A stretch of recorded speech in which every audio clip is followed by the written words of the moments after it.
Hello दोस्तों, इससे पहले हम लोगों ने फाइनाइट सेट और इनफाइनाइट सेट पढ़ लिया है। एक्सरसाइज 1.2 का क्वेश्चन नंबर 3 तक भी कर लिया था। आज हम लोग इक्वल सेट्स पढ़ेंगे और जानेंगे कि इक्वल सेट्स क्या होता है और इससे रिलेटेड क्वेश्चंस भी करेंगे। तो इक्वल सेट्स क्या होता है, सबसे पहले इसका डेफिनेशन वगैरह देखते हैं। Given two sets A and B, मान लीजिए आपके पास दो सेट दिया हुआ है ए या B. If every element of A is also an element of B, मतलब ए में जितने एलिमेंट्स मौजूद है, मतलब ए में जितने भी एलिमेंट्स प्रेजेंट हैं, अगर वो सारे के सारे एलिमेंट्स बी में भी प्रेजेंट हों, and if every element of B is also an element of A, मतलब वाइसे वर्सा, मतलब बी में भी जितने एलिमेंट्स प्रेजेंट हैं वो सारे के सारे एलिमेंट ए में भी प्रेजेंट हो, then the sets A and B are set to be equal, तभी हम उनको इक्वल सेट्स बोलेंगे। अगर एक भी एक्स्ट्रा एलिमेंट ए या बी किसी में भी प्रेजेंट होगा तो वो इक्वल सेट नहीं होगा। Okay, clearly the two sets have exactly the same element, obviously exactly same elements होने चाहिए दोनों सेट्स में। अब यहां देखिए example, a equal to 1 2 3 4, b equal to 3 1 4 2। इसका मतलब a में भी 1 है, b में भी 1 है, 2 में भी a में भी 2 है, b में भी 2 है, a में भी 3 है, b में भी 3 है, a में भी 4 है, b में भी 4 है, मतलब a equal to b, exactly same elements present है, तो a इक्वल टू b।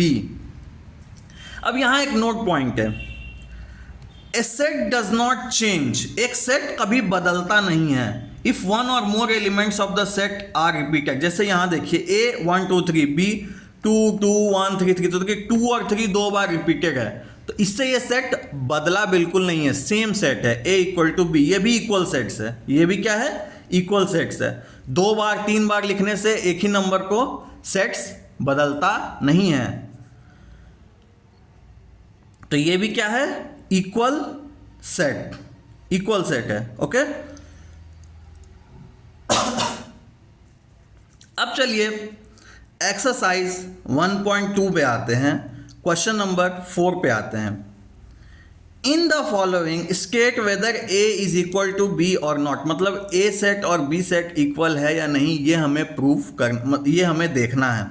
तो ए में कौन कौन से एलिमेंट्स हैं, A B C D, B में क्या है, डी सी बी ए, तो ए में ए है, बी में भी ए है, ए में बी है, बी में भी बी है, ए में सी है, बी में भी सी है, ए में डी है, बी में भी डी है, तो A equal to B, A क्या है, बी के बराबर है, तो yes A equal to B.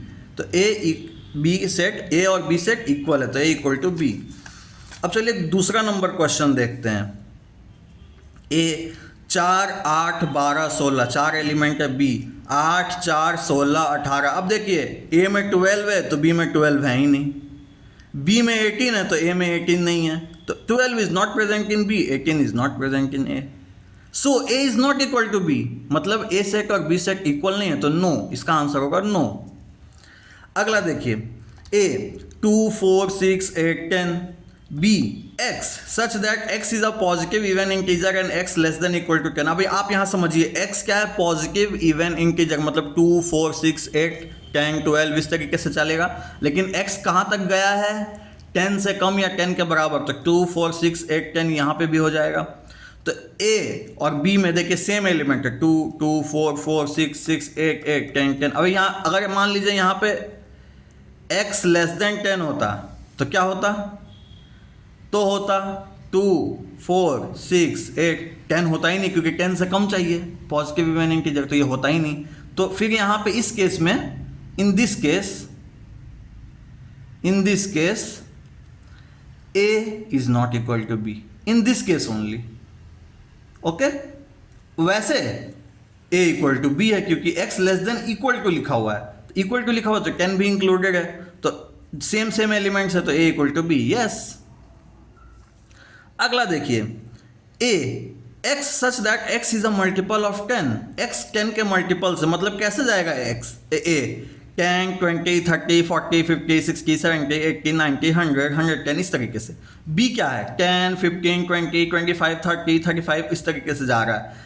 Obvious है 15, 25, 35, 45 ये सब 10 से कभी डिवाइड ही नहीं होगा, तो ये ए के सेट में आएगा ही नहीं, कभी भी नहीं आएगा ए के सेट में, बिकॉज ये सब एलिमेंट ए के सेट में आने से रहा नहीं आएगा। तो A is not equal to B, तो नो होगा इसका आंसर। तो ये था हमारा क्वेश्चन नंबर 4। अब चलिए क्वेश्चन नंबर 5 करते हैं। क्वेश्चन नंबर 5, तो क्वेश्चन नंबर 5 क्या है? Question number 5, are the following pair of sets equal, give reason. क्या ये पेयर ऑफ सेट्स इक्वल है, उसका रीजन दो। तो ए क्या है 2, 3, बी क्या है x such that x is the solution of x square plus 5x plus 6। तो आप खुद देखो, इसका इक्वाड्रेटिक इक्वेशन, इसको सॉल्व करना है। तो देखो मैंने सॉल्व किया है 2x प्लस 3x प्लस 6, इस तरीके से मैंने किया। 2x प्लस 3x प्लस 6 ऐसे होगा। तो जब हम लोग इस तरीके से करेंगे तो क्या आएगा इसका आंसर, x -3 आएगा और x -2 आएगा। तो b का कौन कौन सा सेट बनेगा सॉल्यूशन में, -2, -3। आप यहाँ -2 पुट करके देखो। ऐसे ये सब मैं क्वाड्रेटिक इक्वेशन जब करवाऊंगा तो करवाऊंगा, लेकिन अभी आप देख लो एक बार। 0, यस -2 इज द सॉल्यूशन। आप -3 भी पुट करके देख लो।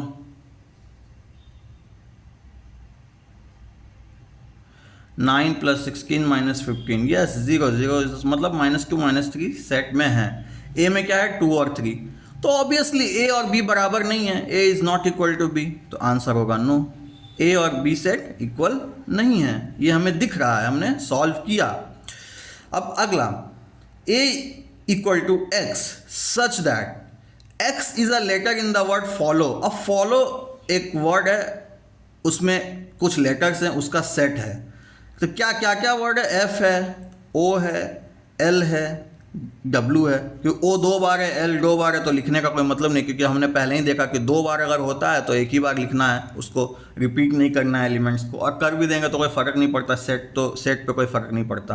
तो एफ ओ एल डब्ल्यू। अब यहाँ देखिए Y is a letter in the word WOLF, तो WOLF देखिए, डब्ल्यू है, ओ है, एल है, एफ है। तो A equal to B, yes equal set है, तो यस होगा इसका आंसर। तो ये था क्वेश्चन नंबर 5। अब क्वेश्चन नंबर 6 लास्ट क्वेश्चन बचा, और 2 एग्जाम्पल क्वेश्चंस भी बचे हैं, उसको मैं अगले क्लास में करूँगा। तब तक के लिए थैंक यू, और पढ़ते रहिए, चैनल को सब्सक्राइब कर दीजिए।